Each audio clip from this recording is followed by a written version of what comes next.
What's good, everybody? So my good friend Ryuuku Sensei has put out a new video, what I hate about Wuthering Waves. And we all know the man from Japan has some seriously spicy takes sometimes. So I want to know what's his beef with Wuthering Waves. We're gonna get immediately into it, okay? So I just whipped into Honkai Star.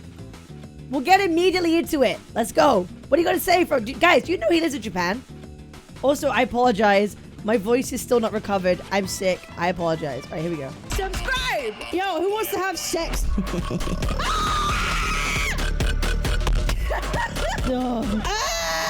So I just whipped into Honkai Star Rail. You thought Wuthering Waves was gonna get a pass? Wrong. Oh yeah, this guy's gonna be hard on Wuthering Waves. Have you seen his channel? He's a total Kurobot. You guys clearly don't know me. He is a Kurobot. 90% of his channel is literally Wuthering Waves. How are you not a Kurobot, sir? To burn my bridge with Kuro, I guess. So let's get into it. So just how much of a Kurobot am I? Well, I've been playing since launch and I have two accounts. One at Union level 75 and the other at level 74. With both. Oh my god, please go outside. Why? Why? Why? Literally why? Literally why? Bro loves gacha games so much, he will play them both twice equally. And also play like 6 other gacha games. Bro, you have a wife and a child. Please go outside and touch some more Japanese bamboo. Please. Please. Instead of touch grass, go and touch bamboo, man. I swear to God, please. Holy shit. Both accounts combined, I have every limited weapon and character. What about Ling Yang? Oh, excuse me, sorry, my mistake. I meant every character that matters. Even before launch, I was really looking forward to exploring this post-apocalyptic wasteland. It set itself apart from the other open-world action RPGs that were out there or that had been announced. True. I was excited to see a more mature take. Bamboo's a type of grass. Literally EOS. Mystery K98. On the genre. A gritty world battling against monsters that could take you out at any moment if you weren't careful. I was particularly happy with the variety of characters, both male and female. They were incredibly well designed and I was glad to see how many... I loved we had Gion first and then Yinlin second. It really showed us like they could cater to both male and female audiences. At least we thought, right? Oh, Gion's here. Then people can like maybe pull him or skip him and they can save all their pulls for Yinlin. So you're guaranteed to get one or the other depending on what you wanted to, really. Really, you could get either of them. Badass looking men there were too. They were so cool, I wanted to play all of them. Well, almost all of them. I'll stop bullying him now, I promise. My problems with Wuthering Waves started from the very beginning. True, like, no one gives a shit about Ling Yang. I'll be real. I'll be real. Practically the first line I heard in English from Yang Yang. Are you alright? Do you feel any discomfort? I hate Yap Yap. Okay, so I know I'm not the first This is why we call her Yap Yap. She's so annoying. I don't like her. I don't like it. To complain about this, and I doubt I'll be the last. But seriously, did the VA have absolutely no direction in her voice acting? Listening back to it, she sounds like an alien pretending to be human.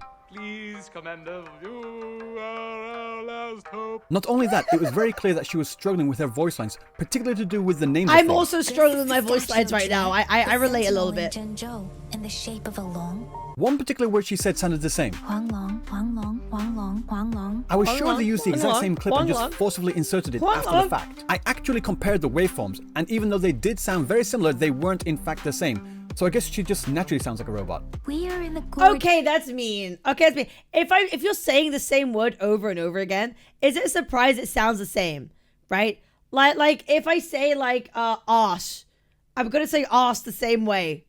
You know, like, oh, that's arse, that's arse. Oh my god, that thing was so arse. Like, it's a word that you say and that you speak. Why is that that's crazy. Okay, it's it. Just spirits. It's on the outskirts of Zhenzhou. Huang long. These odd line reads felt unnatural, like she was going to say something more. Like that. No, that's Didn't sound fair. natural, That's did it? fair. I That's heard fair. that they redid some of these early lines, but at the time of recording this video, she still sounded as unnatural as on launch day. Changing to Japanese quickly solved that problem, so it wasn't too much of a problem for me, though to be honest, I can't entirely blame her. A lot of the names in this game are difficult for anyone not familiar in the Chinese language to pronounce. And even in Japanese, the kanji being used for the names is somewhat obscure. So without furigana, Japanese players had absolutely no idea how to read certain names. Even the name of the game itself went misread for a long time as Narushio, and I think that's what frustrated a lot of the new players. It's not so much that there was too much new jargon in general, but a lot of the new stuff which wasn't jargon sounded like jargon because they were putting everything through this Chinese nomenclature. I never really had that. I do think that is a bit of a problem. Like, having so many words that we don't understand, having like the literal like translations is kind of annoying. It is a little bit. That's why like localizations of stuff exist, but you don't want to do that too much or you're completely discrediting the source of the game. So it's kind of one of those things. It's like even the names of the characters, a lot of us didn't know how to like bloody say, right? Like Chisha, no one know how to say. More than a few people even can't say right. You know what I mean? Like there's a lot of names that like Baiju, like whatever, Jianshin, like even the names we all struggled with for a hot minute at the beginning. Issue with the opening acts, so I took a look into to see what was being said. Tacit Discord, monster. Tacit Field, monster area. Tacit Mark, black thing on your skin. Etheric Sea, thing up in the sky. Wave 1 phenomena. Yeah, okay, this one was a bit of a miss. Retroact Rain, wasn't important at the time, but got explained in detail later. Sonorosphere, portal. Thronodian, big bad boss monster. So putting aside the Chinese names, there was a total of about 10 pieces of new jargon that we had to learn, and a lot of it was kind of self-explanatory. But I definitely understand those who were trying. I feel like it could be very easy to get overwhelmed with jargon.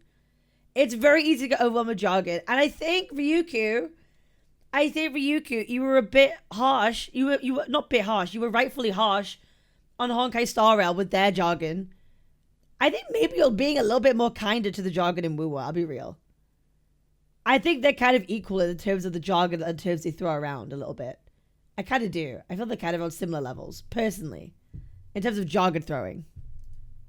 To follow and memorize all the new names of everything, and we're getting confused. I get it, I really do. You're not wrong for feeling that way, I just personally didn't have that particular issue. Anyway, we continue through the story, meet Baija, Wood, and I liked how he eased the player into the combat. And if there's one thing that Wuthering Waves does really well, it's the combat. I still remember my first time fighting Crownless, feeling like an absolute badass. The Crownless fight was really cool. Dodges, counters, and perfect parries. Cool. I liked it a lot. And when the second phase starts, the amazing guitar riff comes in and you're pulling off these really clean cinematic finishing moves. Oh, it just felt so good. Whatever happened to those? We never do this. Yeah, they disappeared. We never had a cool fight like that again. Like, you could say, at the end of the patches, you have like a boss fight and it feels whatever. You could argue that like the first time you play a game, the first time you experience it, you can be like, oh, that's really cool. But then after a while, you're used to the combat. So when you fight other bosses for the first time in like the end of the patches, they don't feel as exciting because we're already used to the combat. Where this time, this is our first impression of the game, right? So I can kind of see, like, maybe we feel like we don't get that again, but we do have to fight bosses in the story at the end. Ever again when fighting Crownless or any boss monsters, it would have been really cool to have a particular finishing move for each boss, depending on if certain conditions were met. I'm sure it would have been difficult to animate finishers for each character, but honestly, I would have been fine if it was just for the MC alone. A little something to make them special. They are the MC after all. Then we continue on to what I think is the weakest part of 1.0, the fucking treasure hunt. So we meet Sanhua. Oh my god, this shit was so annoying! It was pointless. Oh my god, this was the most pointless thing. It was a fetch quest that didn't even have any reason for it. It was like the worst fetch quest I've ever seen. It was worse than go kill 5 boars in like WoW. Like literally like the first quest you do, go kill 5 boars. It's worse than that. These are some items from Jinshi: a sugar pearl, a leaf, a mangosteen fruit, and a sundial. Okay, so like I said, I have 2 accounts, and both times I played through this part of the story quest, I was left thinking, what was the point of that? We were told to go out and find what the meaning behind these items is, but in the end, we weren't even the ones to... Oh no, but Ryuuku, but Chang Li set this all up for Jinshi. That's what it was really. It was Jinshi, it was Chang Li who did this the whole time. Find out most of the information. The sugar pearl, Baija finds out off screen. Sundial, Mortifi fixes it. And the leaf, Baija and Yang Yang just tell us. 3 out of 4 things were done for us, and the 4th thing was just... For this to be at the beginning of the game was really poor. For this to be at the very beginning of the game was a really poor decision to do. Because, like, it makes people bored. It makes people immediately bored. That's how I felt. I remember doing this, I was like, I can't be fucking arsed. I don't like this. I couldn't be fucking arsed. I didn't like it. Going to a harbor to be told it actually made me stop playing that day. Because I already had issues during that day for, like, logging in. I was like, I can't be arsed out. I'll do it tomorrow. So it was kind of boring. They get imported. Okay. Apparently that was supposed to tell us how the people of Jinchou lived or something. And at the end of it all, when we asked to find out what the point of it all was, Jinshi said... Yeah, no heart. You like everything about Wuwa. You were the ultimate Wuwa shill. So I'm not surprised. An emergency forced me to leave. And I only had the time to prepare some tokens for you.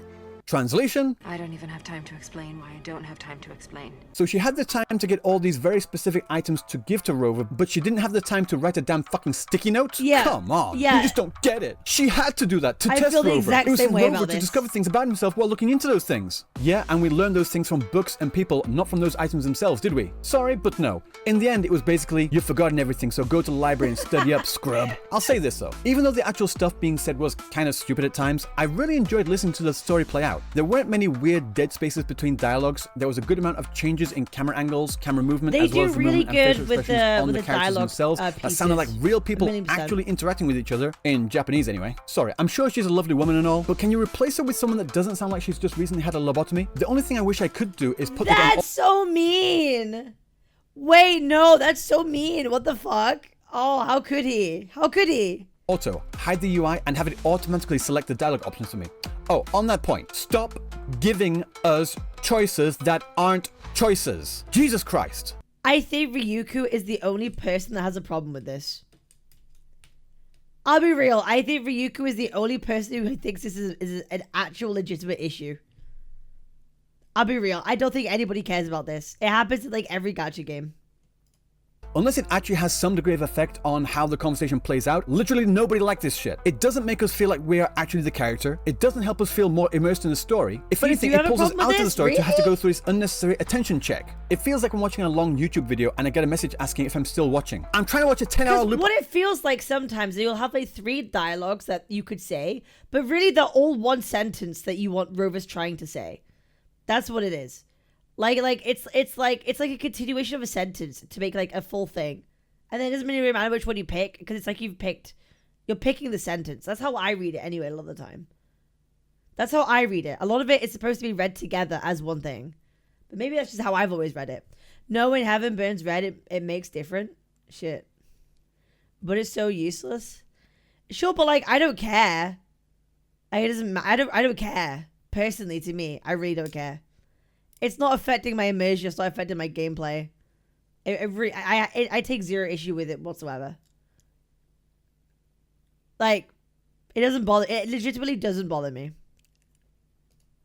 Of the burner stance here. Do you mind? Actually, no. Now that I think about it, it's even worse than that. It feels like when someone asks your opinion. It's so good when dialogue choices actually matters. No, for sure. My favorite genre of game is immersive sim. I love that. I love that. I love when dialogue choices matter. But in this instance, I know they're not going to matter anyway. It's just like a button to click. Like, I don't care. I don't particularly care about it. On what they should do, you give your opinion and they just completely ignore you. I guess I'll just go fuck myself then. This isn't a Wuthering Waves only problem either. It's something that I have always and will always rage against whenever I see it, in every game I play. Please, for the love of God, just stop it. These useless dialogue options were especially annoying later on when we meet up with Jian. He brings us into the war room to talk about strategies, or rather he just asks us what we think the strategy should be, but if we don't choose the right one, the game says, "Isn't that cute? But that's wrong!" Time out. Why? It's... Telltale games usually have millions of those. Yeah. Any of you played the Walking Dead Telltale game? Yo, that shit was fire. Yo, that shit was so good. The Telltale game Walking Dead was so good. Also, have you ever played any Quantic Dream games? Like Heavy Rain, Beyond Two Souls, Detroit Become Human. I love those games. Immersive sim games like Dishonored, BioShock, Prey. I love those, System Shock. I love all those kind of games. I love those kind of games so much.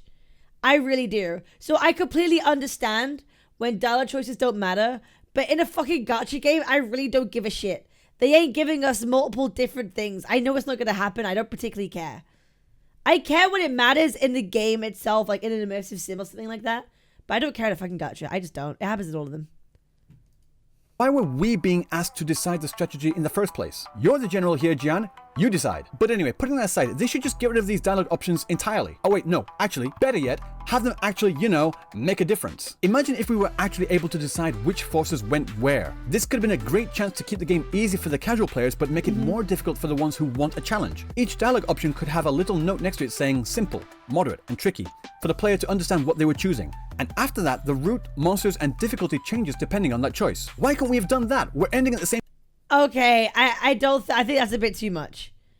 Okay, now we're talking about that actually changes the gameplay that you pick. Like, I'll be real, it doesn't matter.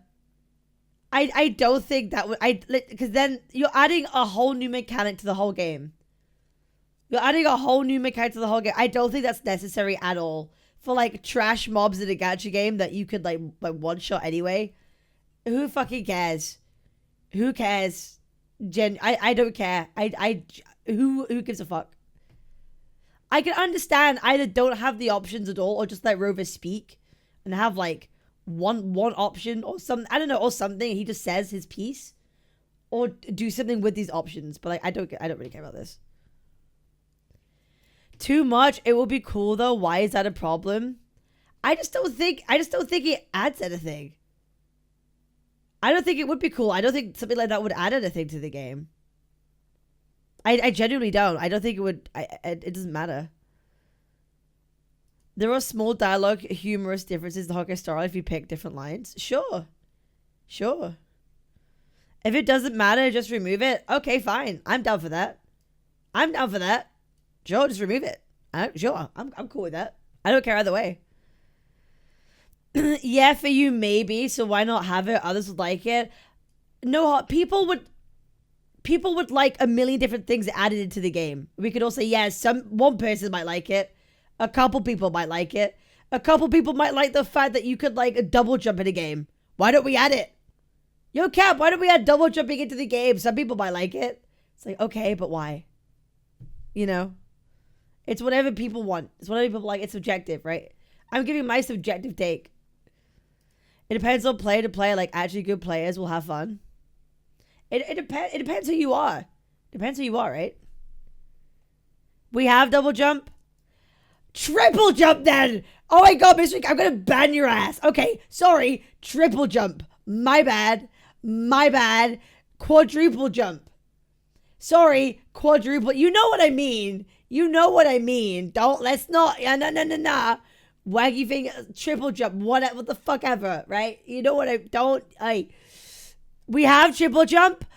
Oh, but why do we need that though? The same reason No Heart said. Because some people will like it. Some people will like it, so why not have it? That's exactly the reason No Heart gave, right? Okay, now we're just picking at semantics. Now we're picking at semantics. Okay, fine. I want rollerblades on my fucking character so I can zoom around quicker. I want mounts in the game. I want mounts in the game. How about that? Just because it's cool. Like, it's unnecessary. We have teleport points. It doesn't matter. Holy shit. Holy shit. Hey, when we get to the game, Ethan, why don't you suck my nuts? I'm Young Mutts. We get a shout out for Ethan. Absolutely insane, dude. He twerks for free, by the way. He twerks for free. That's crazy. We have roller skates. No, I'm about to ban you so quickly you have never seen before. I'm about to ban so fucking quickly. Alright, here we go. Let's keep going. Same place anyway. This was one of the main criticisms from CBT to official release, wasn't it? The casuals wanted things to be easier and simpler, and the hardcore players wanted things to be more difficult and complex. Why not turn something that everybody hates into something that everybody loves? Make these. I don't think everybody hates it though. That's the thing. Okay. I'll concede that some people hate it, and there are people that hate it. I don't think everybody hates it. I don't think everybody hates it. Points in the story where I think most people don't care. Can choose what level of difficulty they want to try. So a casual player can stick with the easy mode or try the intermediate or hard levels every now and then, and the hardcore players could get the difficulty they want, but is it based around levels? As in like a level of the world. It's an open world game, right? But make it easier if they're not in the mood that day or something. You don't need to turn it into a Telltale's game. That's not the base. I hate it, so everybody hates it. Yeah, exactly.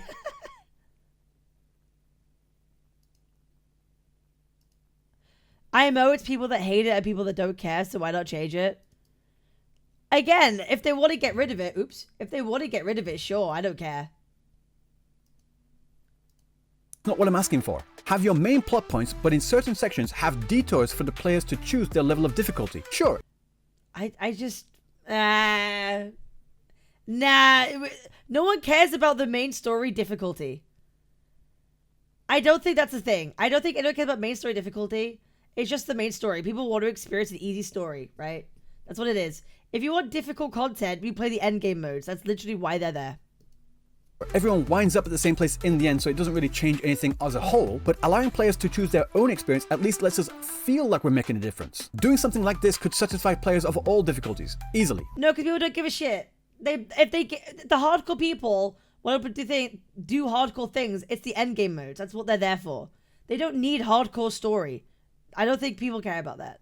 After deciding the battle plans, we meet up with the other characters to storm into battle.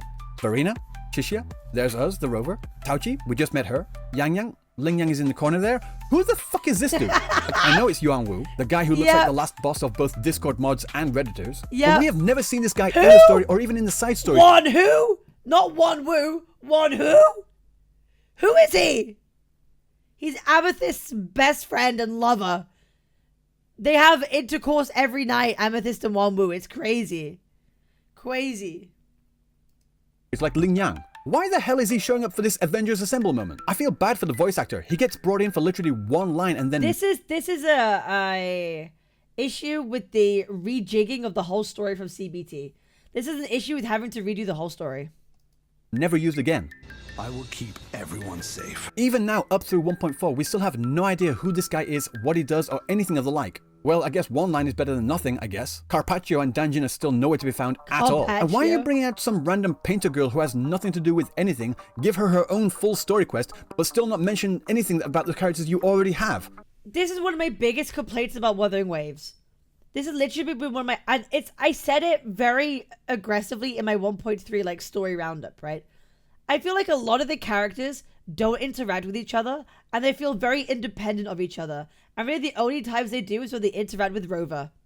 I don't like it. It makes it feel like the characters don't know each other very well. Apart from like Yang Yang and Chixia or Jinxi, whatever, it feels like Jinxi and like Chang Li together. It feels kind of odd, right? We're at the Black Shores. We meet Alto. Encore isn't there. She's on vacation, whatever. Alto doesn't interact with anyone in the Black Shores. Camilla doesn't interact with Shorekeeper or Alto when she's at the Black Shores. No one interacts with each other. It feels kind of odd. It's one of the things I don't like about character building, character development in Wuthering Waves, personally. What are you doing? And this leads into one of my biggest fears about the game. I'm afraid that they're going to forget about their older characters, except for a few notable exceptions. I get that the business model of a gacha game is to push new characters to sell to players consistently, but the benefit of that is being able to use these characters to interact with each other to flesh out the story and make everything feel cohesive and real. So bringing out all these new characters is great and all, but if you're not using them and just having us talk to random NPC number 342, it feels like a massive waste. I actually thought we were going to go to the new Federation next. Maybe then they could have used that as an excuse to bring Calculator into the story, but no. Honkai Star was actually really good at bringing back old characters, to be fair, or including them in their overall story. We're going to Ryuuku with a whole slew of new characters for the story to focus around. Don't get me wrong, they look cool. Would. But this is only further feeding my worries about the older characters being forgotten about. But I'll get more into my worries about Ryuuku later. Since 1.0, the quests have been getting considerably better in my opinion. Definitely not perfect by any stretch of the imagination. There are significant pacing issues and missed story beats. I could make full-on videos breaking down what these two particular quests got wrong, but on the whole, they are a lot better. Now, I'll be honest, I don't usually enjoy character story quests, but Jian's story was incredible. Sure, it started off a little rocky with some Gullpuff racing game that no one cared about, but once it kicked in after going through the Sonorosphere, I loved every moment of it. Going through the past, learning what happened, fighting through the trauma, and then the great boss battle with the fantastic visuals in the final cinematic. That was really good. I like that a lot. Cinema. Yinlin's story quest was fine, not the best, but I didn't hate it. I took issue with Yinlin's story quest. I did. It didn't feel like it was really showing off like her character. I have no problem with it. It's like in almost every anime which more and more characters come. But they still have arcs. You still have character arcs in anime, you know what I mean?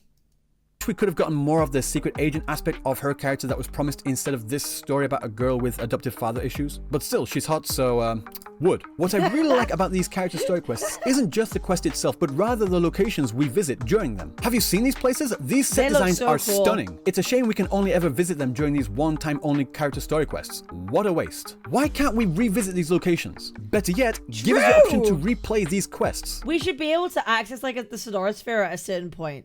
Like there's like a portal room, and you like it's like in like WoW, right? There's a portal room, and then you could go and like visit these different places.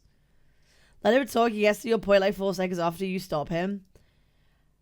Brother, Brother, listen, I'm allowed to react to however I want to react to the fucking video. Holy shit. I am allowed to react how I want to.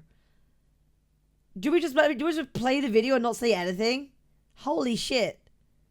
You don't tell me how to fucking do my job. Holy shit. How about in this section in the gallery, you add a couple of little replay buttons in the corner. One to replay the cutscene by itself, and another to replay the mission, which could open up a sonorosphere to travel through to re-experience everything with your current party. They can't do that, it would take too much storage! It's already on your device anyway, whether you revisit it or not, so why not just give us the option to do it? And if storage really is a worry for you, how about this? Give us the option to delete and reinstall past mission voice lines and data to save space. You can do it for the voice packs in general, so surely you can do it for this too. Another thing I have a problem with. How in the hell can a game that has its main theme be about sound? You know what? I think it's fair. If you don't react to a point, you add to it and stuff. Huh? I'm literally... Okay, whatever, dude. You should watch it before you react, you know? Just... Yeah, I should watch everything and then talk. I'm just giving my takes. Holy shit. It's not my fault that I'm saying the things that he's about to say. It's not my fault that I'm about to say things he might say. Holy shit. I just won't say anything. My bad, guys. Sorry. Let me just react real quick. Sound have that be one of its most lacking features. There have been a plethora of sound and music related bugs and oversights since launch. Even now when I'm fighting through a tacit field, each time I clear a wave, the battle music restarts from the very beginning. Am I allowed to talk now? Am I allowed to give a take or do I have to wait? How many seconds do I have to wait? Do I have to wait like another 10 seconds before I make a comment about music and woo or like what? You don't notice it much when your characters aren't leveled, but once you've got a relatively decent Zhang Li Yao and he's digitally shredding through all the mobs, you hear the same 10 seconds of battle music over and over again. And that's not just for the tacit fields either. 17 minutes? Damn. I got another 30 seconds to wait before I can make a take. Wait, hold up. In the overworld, mobs die so easily, I never get past the initial build-up, if there even is one. Sorry guys, but the battle music for the Central Plains just isn't good. Especially when it's one of the largest areas in battle music in the whole game is kind of mid. There's a couple of songs that are really good. But most of the time, yeah, it's kind of ass. It's a shame. I think all of us would appreciate better music. Just take PG. What we need is who's the studio that does PGR? Who's the studio that did PGR? I forgot the name. We need a PGR music people to do woo music. I'll be real. Bro, that changed my life. Listening to the PGL soundtracks and battle themes, Vanguard, that's it. They changed my life, bro. Absolutely cinema. They did like a couple of like songs in CBT that then got removed, and it's really sad because they were really good. We need more. We need Vanguard back on Kuro. In-game, we tend to hear how not good it is all too often. The other overworld battle music is better, yes, but it takes far too long to get to the good part, and by then everything is already dead anyway. The battle music for the bosses are pretty good though, for the most part, but I have a quick question. Why did you nerf your already great songs from CBT? For example, the Impermanence Heron had one of the best boss battle tracks in the game, and I was really looking forward to experiencing it for myself. How shocked was I to find out that not only did they change it from the Heron to one of the worst overworld bosses in the game, but not only that, they completely nerfed the song. What do you mean nerf the song? How do you do that? Here, listen to this.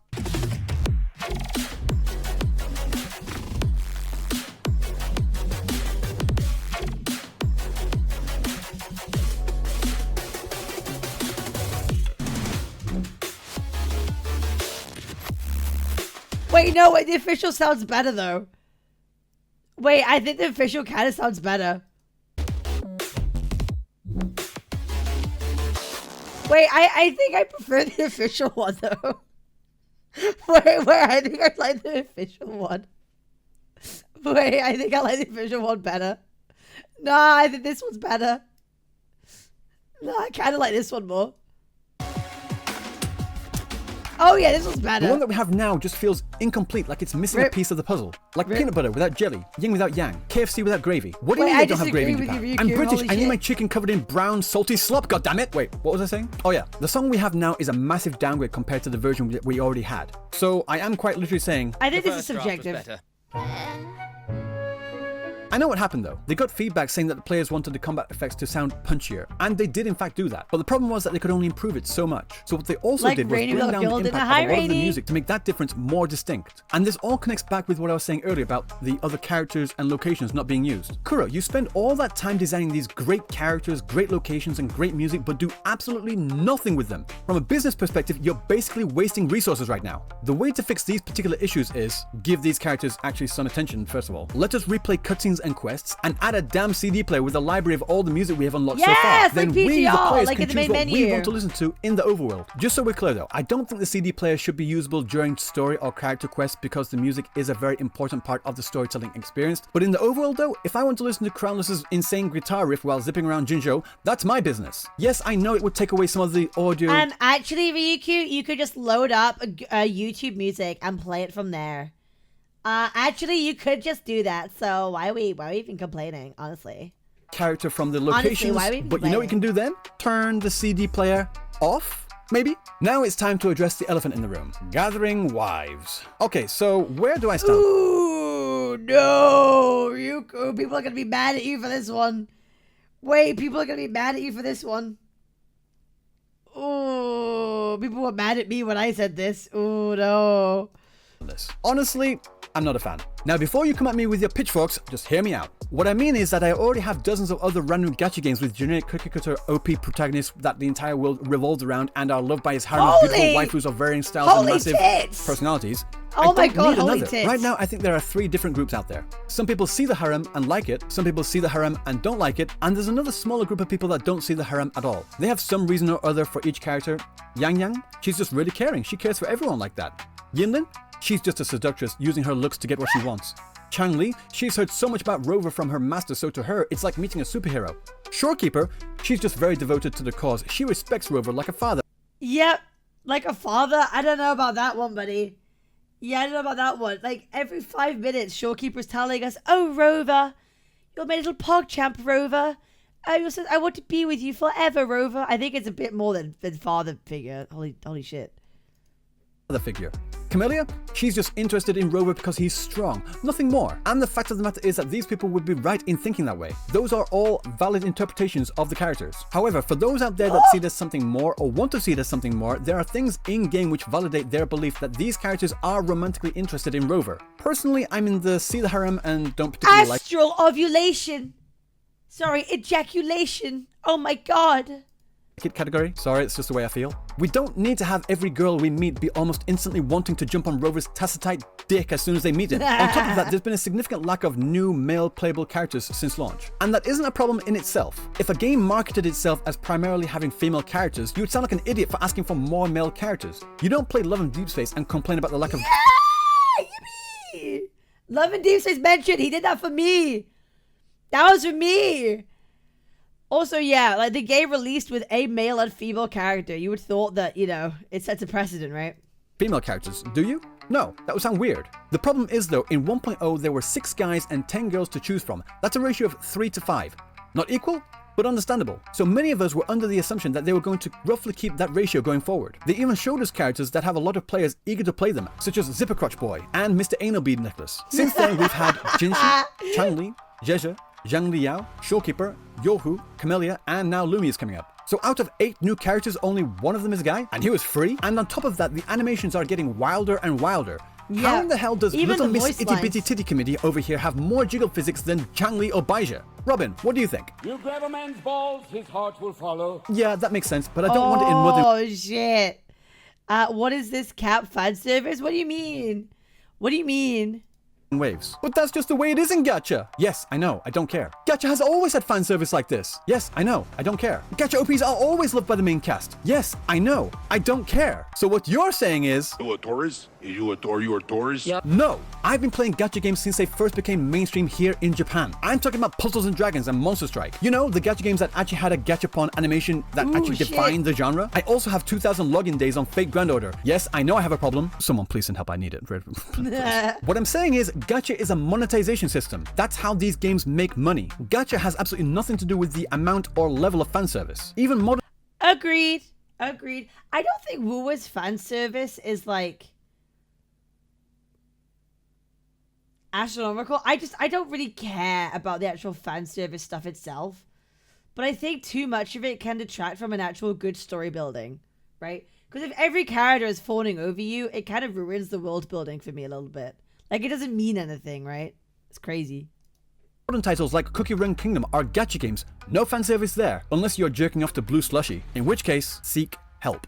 Also, would. I'm kidding. I'm not saying I don't like fan service, I just don't want it in this game. At least not this much anyway. Just because I enjoy spring onion in my ramen doesn't mean I want it piled on. Why are all my analogies about food? Am I hungry? We have enough of these Gooner gacha games already. I should know. Those games market themselves as being horny jiggle games meant to be played with one hand. And when I want to play one of those games, I'll go do that. Again, it goes back to marketing and how they present themselves. Any new player might see an ad for Wuthering Waves and think, oh, that looks like a cool combat game, let's check it out. And then when they play it, they have a harem of walking jiggle physics around them at all times. That's fair. No, I think that's fair. I'd fuck a cookie. Yeah, of course you would, Duffy.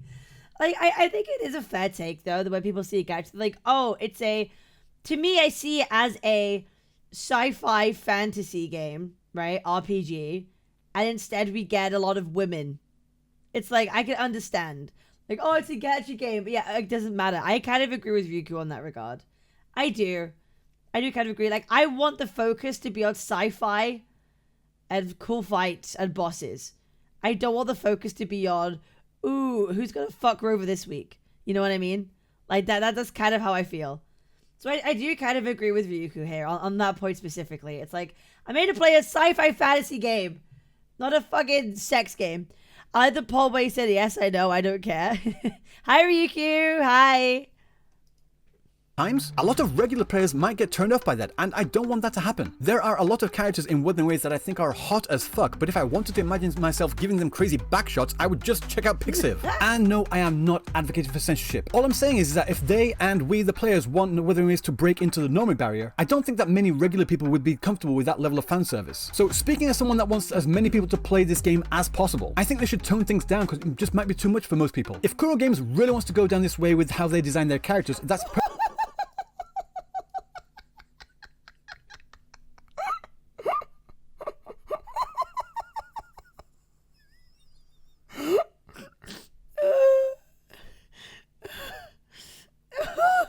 Oh, we have a cap stare emote. Oh my god, that's crazy. perfectly fine by me, but to be honest, I don't think they do. Looking at the designs of the initial characters and the story and direction they had in CPT-1, yes, the characters were badass and hot with some fanservice-y jiggle physics, but I think that they also wanted to take this game seriously and not just push out a game for horny players to goon over. Just my opinion though. To be honest, I prefer the dynamic in CPT-1 where Rover wasn't trusted. Think about it. Agreed. What's more satisfying? Agreed. Have the characters love you right away, or have them be wary of you, or even hate you, and you slowly win them over to your side through your actions in the story? ReZero is a great example. But I think a lot of that was criticism from the CN community mainly. They don't like it when they're not liked, when the MC isn't liked in things. I think that's a bit of a CN thing. Fan service. What is this? What is this?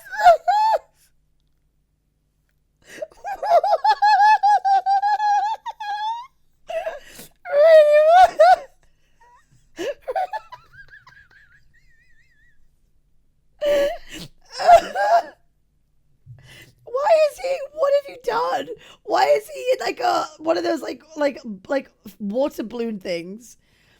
Why is Ryuuku to Teletubby? Yes, I know. I don't care.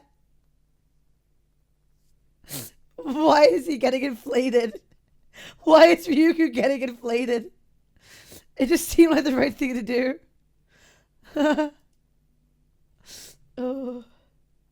Example of that. When we start off, Subaru is a whiny little bitch that isn't trusted by... Can we have this? Yes.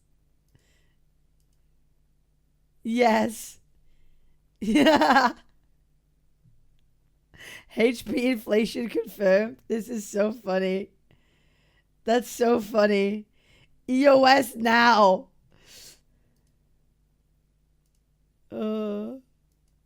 by anyone, so he needs to grow as a person, and in doing so, he wins over many people to his side, including us, the viewers. Let alone Rem, who is now his biggest simp, and let me remind you, she was literally murdering him every single night when they first met. Ooh. Murder! They could have used that trust as a vehicle to create more stories and quests in-game. Rover goes on certain quests to do certain things, and in doing so, slowly earns the respect and even admiration of everyone around him. And your interactions with the characters in the world changes as your reputation increases. This could have helped the world feel much more alive and real, no? But no, we went from this to this instead. You got any other tricks up your sleeve? Oh my god, it's such like night and day. It's, oh my god, Rover, you're so amazing. Let me suck your pee-pee, Rover. Like eating a whole tacit Discord? I heard the reason That is crazy. That is crazy. for this was because the seeing community didn't like seeing their OP self-insert being disrespected. Is it true? Don't know. Don't care. My issue is actually with the gacha community and what they've been telling Kuro games. Mixed messages. You can't say that you want Wuthering Waves to be the Genshin killer by breaking the normie barrier while also continuously asking for things that would turn off that normie base. Of course, there's the niche crowd that don't want any filth. That's such like a Genshin-y thing to do. Like make everyone all happy and smiley. Like 100%. The normies to come in and take their precious waifus. Something get filtered. But I have high hopes that this game would be the first game that breaks the mold and becomes the first gacha to actually take itself seriously. Like how The Dark Knight is a fantastic... Hey, the music in the background is actually really cool. Yeah, the music in the background is actually kind of lit right now. I'll be real. It's actually pretty peak. Movie often cited as a great inspiration to many big names in the industry, with Steven Spielberg saying it's deserved the nomination for Best Picture. Until then, comic book movies were ridiculed as a genre with flop after flop at the box office. Sure, there was a hit every now and then, but they were very much comic book movies. Because at the end of the day, it is an adaptation of a comic book character that looks kind of goofy when you boil it down. I mean, come on guys, underwear over tights, how is that not goofy? There's a reason that they haven't had that in all it takes is one person to set the standard, right? Like I said this the other day with the whole Gacha Smack stuff. Genshin Impact set the new standard for gacha games. They did. They set an absolutely new standard for gacha games. And now if we want big improvements, someone else has to not copy them, but go beyond and do better what they did and really raise the bar even more. That's what it is. There is one gacha I think will do that. I'll be so honest. There's one gacha. I don't even know if it's a gacha yet. I think it will be. Ballad of Antara, I believe, will be a gacha game, and if it is going to change the way we play gacha games. It is going to change the way we play gacha games. I swear to God, Ballad of Antara. It will change. It will change. I do believe it. It's like a free-to-play Souls-like game that they might turn into a gacha game. I think it's going to be gacha. If it's not, then my bad. But from what I've seen, it's going in that direction. In the live-action adaptation since Adam West. And the one time they did kind of have it, it looked goofy as I wonder why most gacha game stories not always that good. No, do you want to know why gacha game stories aren't that good? Because they have to shove 30 characters in every new big, like, 1.0, 2.0. They have to shove in so many characters throughout all these patches, randomly, to kind of make it make sense. So you have to bring in new characters, their stories, into the overarching story. It gets really, really hard to write a cohesive, good story when in 6 weeks' time, you've got to bring in another new character to the whole story. Like, it's really difficult.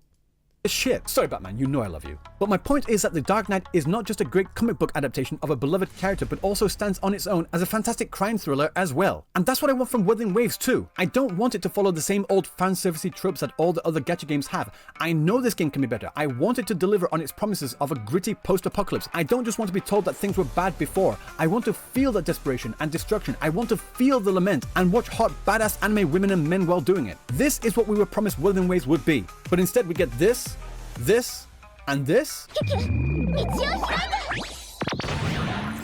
Now I'm not saying it has to be all dark.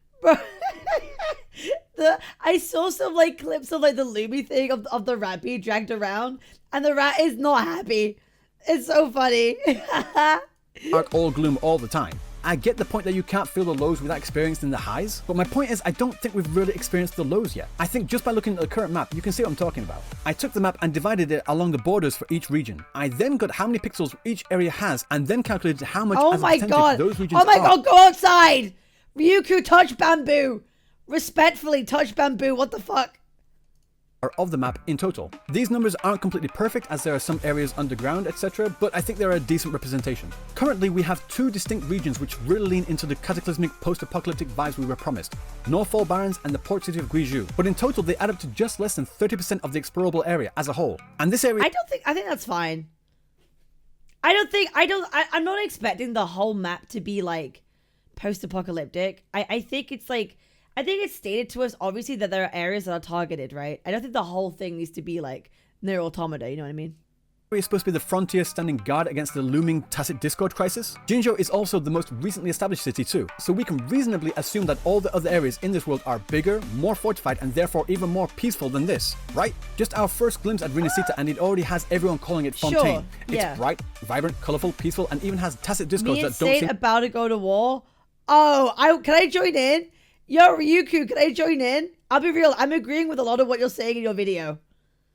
Can I join in the war? Can we 2v1? Can we 2v1? Because I actually agree with you mostly. Can I agree? seem to be a threat. If I wanted to play Genshin, I'd go and play— well, I'd never really want to play Genshin. Let's just get that first out. That's just first. But if I did want to play Genshin, I'd go play Genshin. I really hope this is a fake out. Like I said, I get the argument of experiencing lows to— This is a similar thing that Rigashu said, that everything in Rinascita looks too happy and friendly and bubbly for it to, like, you know, be this post-apocalyptic. But I've always been of the mindset, we haven't seen anything yet, right? I understand first impressions matter, and I completely sympathize, and I totally understand it. I want to see more first. Like, I'll criticize it after the fact once we've been through it. But I could totally see by first look impression, you could be like, huh, it looks a bit different to me. I totally see it, and I totally understand. To really further appreciate the highs, but personally I think it's just a little too early for Rinascita. We really should have gone to the New Federation first. Calculia is waiting for his story quest after all, but I don't know. We'll just have to find out what Rinascita is actually like when it drops in January. Also, for those interested in my pull priority— That's fair. I mean, Ryuuku literally says we'll have to wait. Like, he's just giving his initial opinion of first impressions, like, oh, we'll have to wait. That's very fair. Dani, Carlotta, Brandt, Phoebe, Rocia, whatever her name is. In that order. Bocchi the Rock. I know they got feedback in the CBT to make the world more bright and vibrant. I get that. But I didn't want them to make it any less destroyed, you know? I want to see more ruined cityscapes, more destroyed villages, more visual storytelling to show us a world destroyed by these cataclysmic events and make them— This I agree with. I would like— because we did see it in like 1.3 with Showkeeper, where we went kind of like back in time kind of to see what happened. Again, I think time's a really big factor with Rover's powers and Rover's abilities. I would like that to be utilized in some way in the future. We could actually like see the issues as they were happening, right? I want it to be a bit like Undead Unluck. You know, like when if you fuck up the cycle, the world ends and then you have to start again. I kind of want it a bit like that, where we actually experience some of those bad things that happened. I think they'll make it so cool. Like, give us grit. Give us more of what we saw in that 1.3 with that looking at what actually happened in a Lament. That'd be cool. If photo writer area, very true. We also see a bit there too. And visually amazing at the same time. It has been done before, but right now there's just a bunch of open fields and clear mountains, which would be fine if they had more things to do out there, but after you've collected all the supply chests and title heritages, there's not much— I'll be real, all open world gachas have really shit open world. I genuinely think I don't care about open world. If it was like even like leveled in a certain way, I think it would be better. Like, I don't care about open world like this. If you're not getting extra lore by exploring the world itself, I think it's kind of pointless. You get literally nothing more of benefit by just seeing cool places. In my opinion. else left. And even when there is stuff to do, it's really difficult to find. I mean, just look at this area. Can you see the challenge point? It's right there. Duh. Here's an idea, Kuro. On top of the obvious of adding more challenges, puzzles, quests, overworld minigames, etc., how about you make those title heritages reset every couple of weeks or something? This would keep the overworld at least looking full of things to do. And make the mobs guarding them a lot stronger too. Of course, I would love more Astra. Add lore into your open world, Woowa. That would be so much better than other games. Add lore into your open world. I mean, wouldn't we all? But I know that would actually break the game and they would make near on literally zero money. Instead, how about making these drop a bunch of materials? bell poppies, lantern berries, whispering cores, exile rings, etc. Kind of like a smaller version of the new feature in Elusive Realm. And like I said, make the mobs harder. How about you make all the enemies of these newly reset title heritages also all be elite enemies? I think that would be a really cool idea, because right now everything dies within the first couple of seconds anyway. Actually make us work for those rewards, to make us... That is one thing that they could do to differentiate themselves from Genshin, is to actually make the overworld, like, if you want it to be harder, right? Like, having certain mobs and sports certain places to be harder, that is fine. I'm totally cool with that. Feel like we're in a cutthroat post-apocalypse, you know? Because right now the only thing we have to remind is that we're in some kind of apocalypse are the tacit discords walking around. On that note, it's all well and good giving us 15 different ways to get echoes, but they're practically useless if I can't level them. Several times already I've maxed out capacity in my inventory for these things because I've literally... Oh, Sade's gonna rag on you for that one, bro. Sade's gonna rag on you for that one. Just delete them. Just delete them. Also, echo leveling is dog shit. Why do I need tuners and then things to like see my substats? Just let me level them and then see my stats. Having two of them is dumb. I don't like it. It's so stupid. Hundreds. I'm just sitting on them like smog thinking, nah, I can't get rid of this one. It's got the right main stat. It might give me god rolls. You don't know. No. I definitely can't get rid of that one. I have so many in my inventory. I think people forget a lot of people play gacha games are kind of autistic as hell, and that they don't want to get rid of something that might be good. But my counterpoint to that is, you can freely farm these echoes infinitely. So it doesn't matter if you get rid of some, because you can literally infinite farm them. So it's kind of a moot point to me. I actually think, fuck it, let's just scrap them all. But if I did that and tried to scrap even all 2,000 echoes in my inbox, I would get a grand total of jack fucking shit. Come on. That's fair. No, that's fair. That's fair. But really, you should be merging them, right? You shouldn't be scrapping them like that. You should just merge them. Like, that is the way to do it. Like, I think that is a bit of a... I think that's a bit of a you problem. Because you can merge them. So, that's just... Yeah. Man, I worked hard for these echoes. And to say that I can't use them for literally anything is just plain ridiculous. Allow us to use the unleveled echoes as XP fodder. Well, if your inventory is filled up, you have a management issue, don't you? No, I have an echo experience issue. My bag is filled primarily with echoes that I'm sitting on waiting to see if I can roll them. Currently, the only real way to get echo experience... You know what? That's really fair. Using unleveled echoes as echo XP, yes. Fully agree. I agree. No, we should get XP from that. 1,000,000%. There's no way to defend that. We should. 100%. 1,000,000%. Is from tacit fields. So let's take a look at that, shall we? This is how much echo experience each sealed tube gives. This is how much experience is needed to max a gold echo to level 25. This is how many sealed tubes of... This is completely inarguable. He's right. Each type you need to do that. On your average run of a tacit field at Soul Phase 8, you get a total of 4 advanced sealed tubes and 3 premium sealed tubes, as well as about 5 new echoes. So the total experience gained per run is 23,000. If you use all of your wave plates doing nothing but tacit fields, you get a total of 92,000. 92,000 is a lot less than 142,600, isn't it? The cost per wave plate is 383.3, so you would need a total of 372 wave... Are we still crying about Echo XP 6 months into the game? Yeah, because they haven't built a better system yet, Shinya, so we're still going to complain. Hi, Shinya. Plates to max one singular echo. Shinya, where's the video? I need to make videos. I miss you. Shinya, I miss you. Please make videos. With RNG being a bigger bitch than my 3rd grade math teacher, I could get no usable echoes, or all 5 could be worth saving to try and roll on. But the fact of the matter is, when you're not even earning enough experience in the tacit field to level even 1 echo, that's not nearly enough. And that's assuming that the subsets of the echo are good in the first place. I'm not asking for enough experience so I can keep re-rolling to get that perfect echo with the perfect substats so I can min-max it as well. No. We shouldn't have an infinitely farmable currency.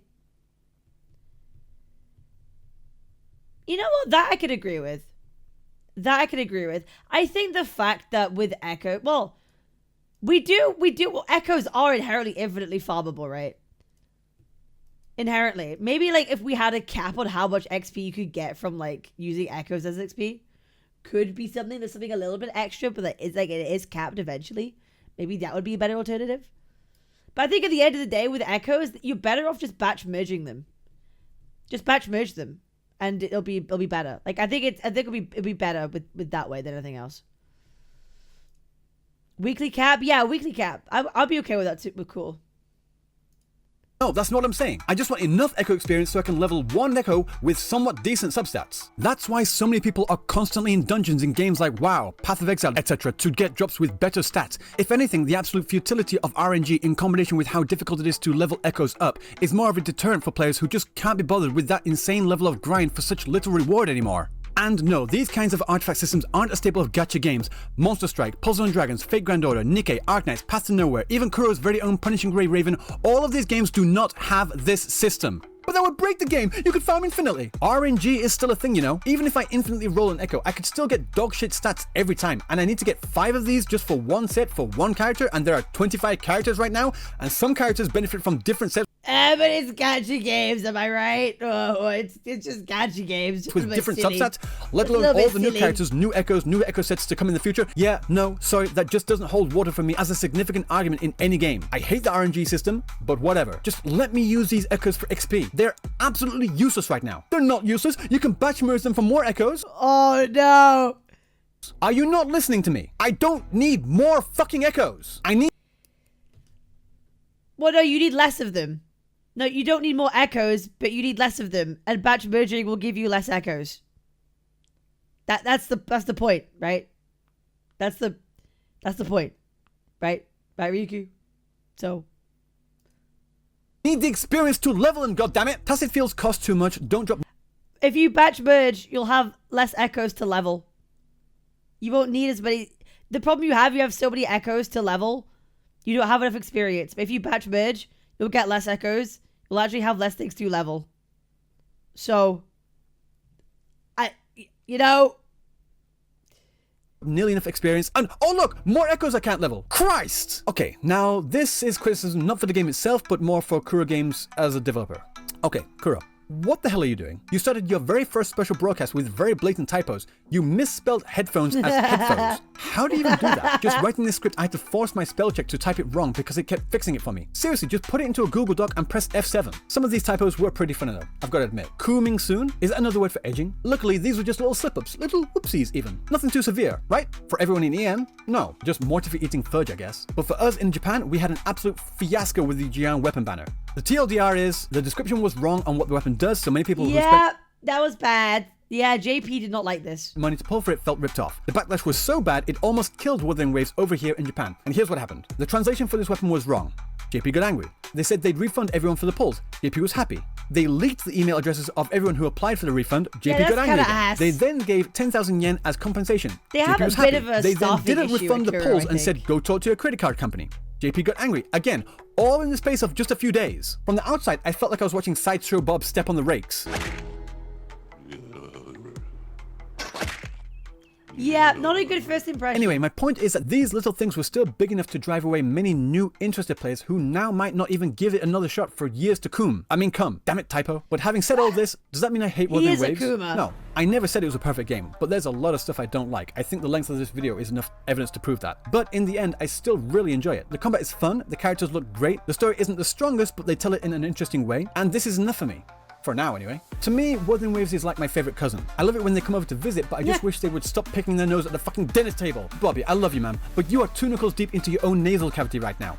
Are you trying to give yourself a lobotomy? Are you auditioning to be the next Yang Yang? That being said, these aren't all the things I hate about Wuthering Waves. I could go longer into my particular issues with the Shopkeeper story and the Camellia story, but I think this video has gone on long. I feel like that could be, I think Ryuuku talking about like the other characters could be their own separate videos. I think you probably should. You probably should at some point. Free content, you know what I mean? Enough as it is. Oh, Jesus Christ. But if you do want to hear more about what I think about those particular stories on their own, then feel free to let me know down in the comment section below. And if you like this video, don't forget to like, comment, and subscribe. No, we're disliking or we're unsubscribing. It greatly supports the channel. And yes, I do also look forward to seeing all your hate comments. So until next time, I will see you in the next video. Peace. All right, what an amazing video by my good friend Ryuuku Sensei.